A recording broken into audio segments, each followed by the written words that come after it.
Assalamualaikum warahmatullahi wabarakatuh.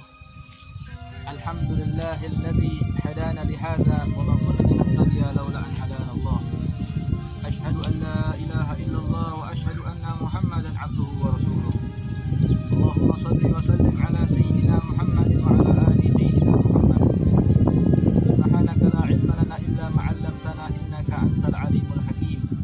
Ya Rabbi ishrah li sadri wa yassir li amri wahlul 'uqdatam min lisani yafqahu qawli. Amma ba'du.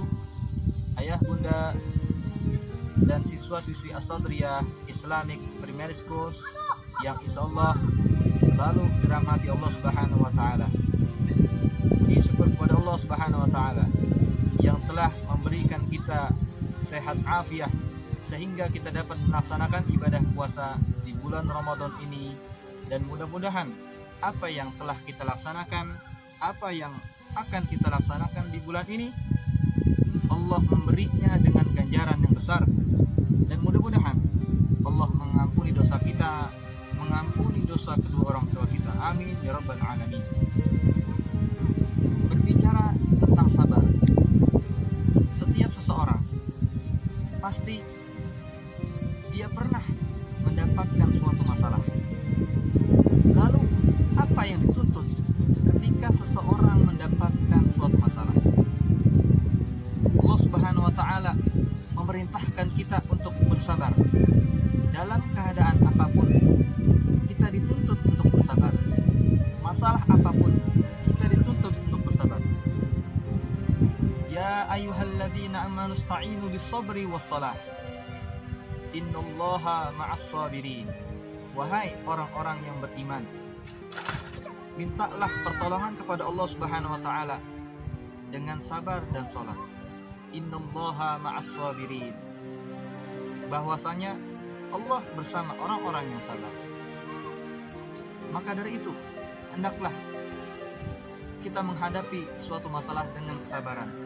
Karena dengan sabar itu mendatangkan ketenangan di dalam hati. Dengan ketenangan tersebut kita bisa mengendalikan masalah yang terjadi pada diri kita. Di dalam kitab Fawaidul Mukhtarah karangan Al-Habib Ali Zainal Abidin bin Hasan Baharun dikatakan,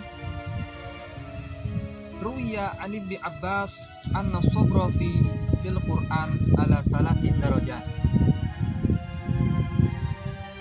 Dikatakan oleh Ibnu Abbas bahwasanya sabar di dalam Al-Quran terdapat 3 derajat. Yang pertama, sabrun ala ada'il faraidi lahu 300 darajah. Yang pertama yaitu sabar atas melaksanakan kewajiban-kewajiban yang telah Allah tetapkan. Lahu 300 darajah. Ketika seseorang bersabar dalam melaksanakan kewajiban, Allah memberinya 300 derajat. Ketika orang tersebut menahan hawa nafsunya untuk melaksanakan kewajiban yang telah Allah tetapkan, ia mendapatkan 300 derajat. Seperti ketika kita sedang menikmati tidur di waktu subuh, datanglah suara azan berkumandang. Disitulah kita berperang melawan hawa nafsu kita.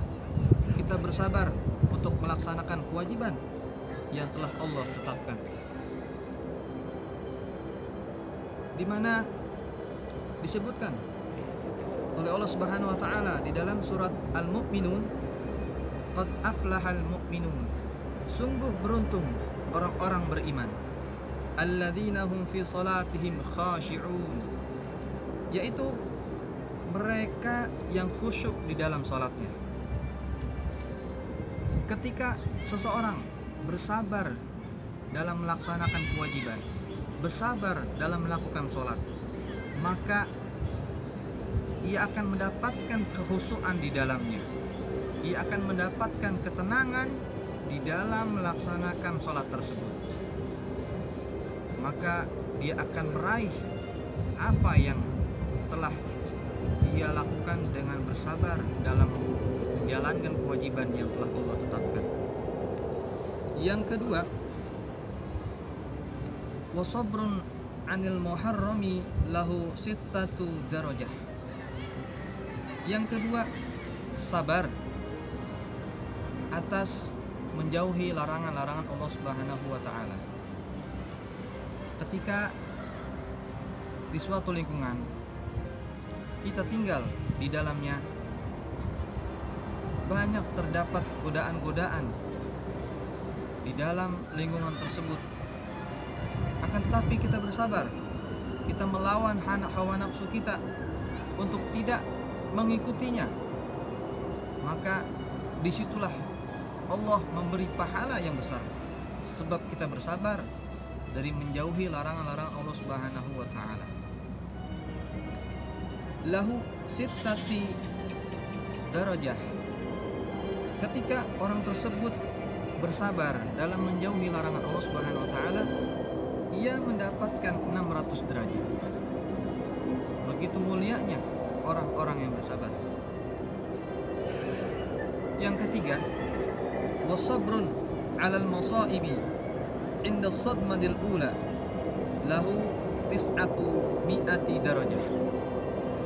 Yang ketiga, sabar atas musibah inda sadmadil ula, ketika di permulaan ia terkena musibah, lalu ia bersabar, ia berserah diri kepada Allah Subhanahu wa taala, lahu tis'atu mi'ati darajah, ia akan mendapatkan 900 derajat dengan sebab ia bersabar ketika ditimpa musibah.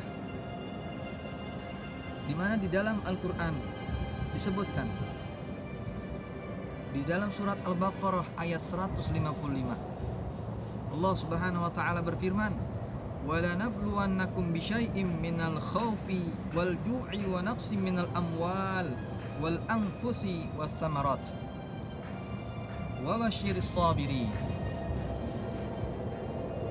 Dan kami pasti akan menguji kamu dengan berbagai problematika kehidupan, seperti sedikit ketakutan di dalam hatinya, kelaparan, kekurangan harta, dan jiwa. Ada yang merasakan sakit, ada yang meninggal dunia. Wathamarat, dan hasil kerja yang tidak memuaskan. Wabasyiris sabirin, dan sampaikanlah kabar gembira kepada orang-orang yang bersabar.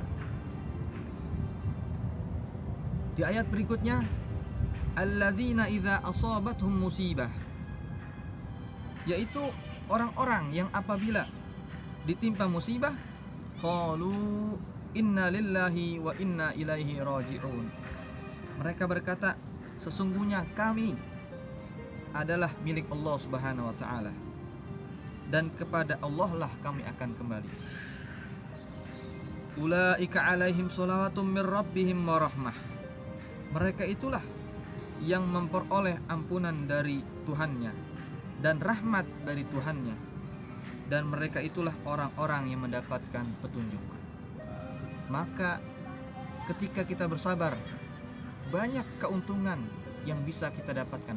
Akan tetapi inilah derajat yang sangat tinggi, derajat yang Allah berikan kepada para nabi, derajat yang Allah berikan khusus ke manusia yang paling sabar.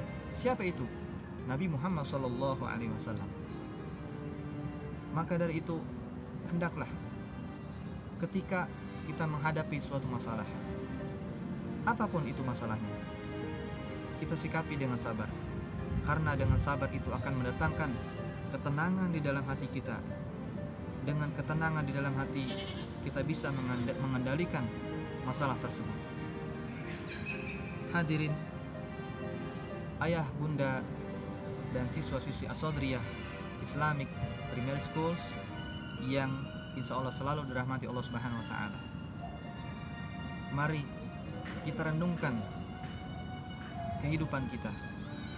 Berapa banyak masalah yang telah menimpa kita, entah dari pasangan kita, dari anak kita, dari keluarga kita, maka benturkanlah semua itu kepada Allah Subhanahu wa taala. Memohon ampun kepada Allah Subhanahu wa taala. Kapan kita berdoa? Kapan kita meneteskan air mata di malam hari? Kita memohon ampun kepada Allah, ya Rabb, ampuni dosa hamba. Ya Rabb, selesaikan masalah hamba. Kapan kita meminta seperti ini? Kapan kita meneteskan air mata? Maka dari itu, hadirin yang dimuliakan Allah Subhanahu wa taala, dekatkan hati kita kepada Allah Subhanahu wa taala. Dengan kita dekat kepada Allah, maka masalah apapun mudah-mudahan bisa terselesaikan. Maka dari itu, selalulah bertaubat kepada Allah Subhanahu wa taala. Minta ampun di malam hari, di waktu sahur. Janganlah kita lalai di bulan Ramadan ini. Perbanyaklah istighfar di waktu sahur. Karena Allah menyebutkan di dalam Al-Quran, dan juga Nabi Muhammad menyebutkan di dalam hadisnya, salah satu awsatin yuhibbuhallahu ta'ala, ada 3 suara yang Allah cintai. Sautul dik, yang pertama yaitu suara ayam. Yang kedua, sautul mustakbirin bil ashar. Yang kedua, suara seseorang yang mohon ampun di waktu sahur. Yang ketiga, sautu yaqra'ul Qur'an. Yang ketiga yaitu suara orang yang membaca Al-Quran, di mana di bulan Ramadan ini pahala dilipat gandakan, rahmat Allah turunkan. Maka perbaikilah kehidupan kita dengan kita memperbaiki ibadah-ibadah kita. Pelajarilah ilmu agama, karena dengan ilmu agama kita bisa menjadi sukses dunia dan akhirat. Itu saja yang bisa saya sampaikan. Jika terdapat kesalahan, saya mohon maaf yang sebesar-besarnya. Wallahul muwaffiq ila aqwamit thoriq. Assalamualaikum warahmatullahi wabarakatuh.